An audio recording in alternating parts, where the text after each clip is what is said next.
ரோகிணியோட பையன் பத்தி விஜயாவுக்கு தெரிய வந்த உண்மை, மனோஜ் சொன்ன அதிர்ச்சி வார்த்தை. ஸோ இந்த மாதிரியான விஷயங்கள் குறித்தா இன்னைக்கான சிறகடி காசி சீரியலில் என்னென்ன நடந்துச்சு அப்படிங்கிறத வந்துட்டு பார்க்க போகிறோம். ஸோ இந்த சீரியலில் பார்த்தீங்கன்னா இப்போ ரீசெண்டாக ஒரு ப்ரோமோ வந்துட்டு ஒன்று ஷேர் பண்ணியிருக்கிறாங்க.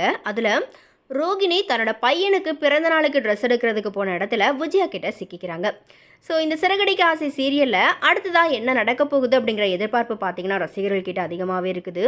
ஏற்கனவே முத்து அண்ட் மீனாவோட நகைகளை மாற்றின மனோஜ் அண்ட் விஜயா வீட்டில் மாட்டியிருக்கிறாங்க. அதை தொடர்ந்து மனோஜுக்கு பார்த்தீங்கன்னா மொட்டை கடிதாசி ஒன்றும் வந்திருக்குது. அதில் யார் அப்படிங்கிற மாதிரியா சொல்லாத ஒரு நபர் உங்களை பற்றி உங்களை சுற்றி இருக்கிறவங்களால உங்களுக்கு பிரச்சனை வரப்போகுது அப்படிங்கிற மாதிரியா அந்த லெட்டரில் எழுதியிருக்கிறாங்க. அதை நினச்சி மனோஜ் பார்த்தீங்கன்னா பயத்தில் இருக்கிறாரு. யாரால் நமக்கு பிரச்சனை வரப்போகுது, இந்த கடிதத்தை யார் எழுதியிருப்பாங்க அப்படிங்கிற மாதிரியா யோசனையில் இருக்கிறாங்க.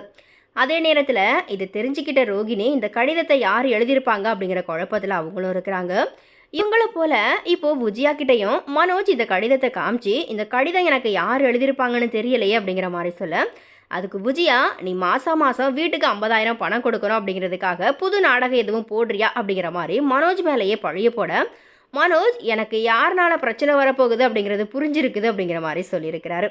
இதனால் மனோஜுக்கு யார் மேலே சந்தேகம் வந்திருக்குது அப்படிங்கிற எதிர்பார்ப்பு இருக்குது. அதே நேரத்தில் அடுத்த வாரத்துக்கான ப்ரோமோவையும் வந்துட்டு ஷேர் பண்ணியிருக்கிறாங்க. அதில் ரோகிணி தன்னுடைய மகன் கிறிஷோட பிறந்தநாளுக்கு போகிறதுக்காக தன்னுடைய மகனுக்கு ஒரு ட்ரெஸ் எடுத்திருக்கிறாங்க. அதே கடைக்கு பார்த்தீங்கன்னா விஜயாவும் பார்வதியும் வந்து டான்ஸ் கிளாஸுக்கு தேவையான ட்ரெஸ் எடுக்க வந்திருக்கிறாங்க. அப்போது கடைக்கார ரோகிணி கிட்ட உங்கள் மகனுக்கு இந்த ட்ரெஸ் ரொம்ப பிடிக்கும்னு நினைக்கிறேன் அப்படிங்கிற மாதிரி சொல்லிக்கிட்டு பில்லை கொடுக்க, விஜயா என்னது உன்னோட மகனா அப்படிங்கிற மாதிரி அதிர்ச்சியாக கேட்க, ரோகிணி என்ன சொல்கிறதுன்னு தெரியாமல் தவிச்சுக்கிட்டு இருக்கிறாங்க. இதனால் அடுத்த வாரத்தில் ரோகிணி மாட்டுவாங்களா, அப்படி இல்லைனா வழக்கம் போலவே இந்த முறையை தப்பிச்சிடுவாங்களா அப்படிங்கிற மாதிரியான கேள்விகள் தான் ரசிகர்கள்கிட்ட இருக்குது. ஒவ்வொரு வாரமும் ஹைலைட் வச்சு இந்த சீரியலில் பார்த்தீங்கன்னா நிறைய திருப்பங்கள் வந்தாலும் ரோகிணி எந்த இடத்துலையுமே மாட்டாமல் தப்பிச்சுக்கிட்டே இருக்கிறாங்க. இது ரசிகர்கள் மத்தியில் ஒரு பயங்கர அதிருப்தியை ஏற்படுத்திக்கிட்டு வருது அப்படின்ட்டு தான் சொல்லணும். ஆனாலும் இனி வர்ற வாரத்தில் என்ன நடக்க போகுது அப்படிங்கிறத வந்துட்டு நாம் வெயிட் பண்ணி பார்க்கலாம். ஒருவேளை ரோகிணி கிறிஷோட பர்த்டேக்கு போகும்போது அங்கே மீனாயின் முத்துவும் போகிறதுக்கு அதிகமான வாய்ப்புகள் இருக்குது. ஸோ அந்த டைமில் பார்த்தீங்கன்னா முத்துவுக்கு வந்துட்டு ரோகிணி மேலே டவுட் வரதுக்கும் நிறையவே வாய்ப்புகள் இருக்குது. பிகாஸ் ஆல்ரெடி பார்த்தீங்கன்னா ரோகிணியோட அப்பா விஷயத்தில் வந்துட்டு முத்துவுக்கு வந்துட்டு பயங்கர டவுட் இருக்குது. இனி இந்த குழந்தை விஷயத்துலையும் டவுட் வர ஆரம்பிச்சிருச்சு அப்படின்னா கண்டிப்பாக ரோகிணி பற்றின உண்மைகளை தெரிஞ்சுக்கணும் அப்படிங்கிறதுக்காக முத்து பார்த்தீங்கன்னா கண்டிப்பாக நிறைய முயற்சிகளை எடுக்க போகிறாரு.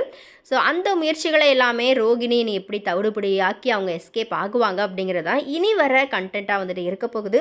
ஸோ எனிவே நீங்கள் இந்த சீரியல் தொடர்ந்து பார்த்துட்ருக்கீங்க அப்படின்னா அதில் ரோகிணி இவ்வளோ நாள் மாட்டாமல் இந்த எபிசோட்ஸ் தொடர்ந்து போய்கிட்டே இருக்குது. உங்களுக்கு எந்த அளவுக்கு கடுப்பை கொடுக்குது அப்படிங்கிறத மறக்காம கமெண்ட்டில் ஷேர் பண்ணுங்கள்.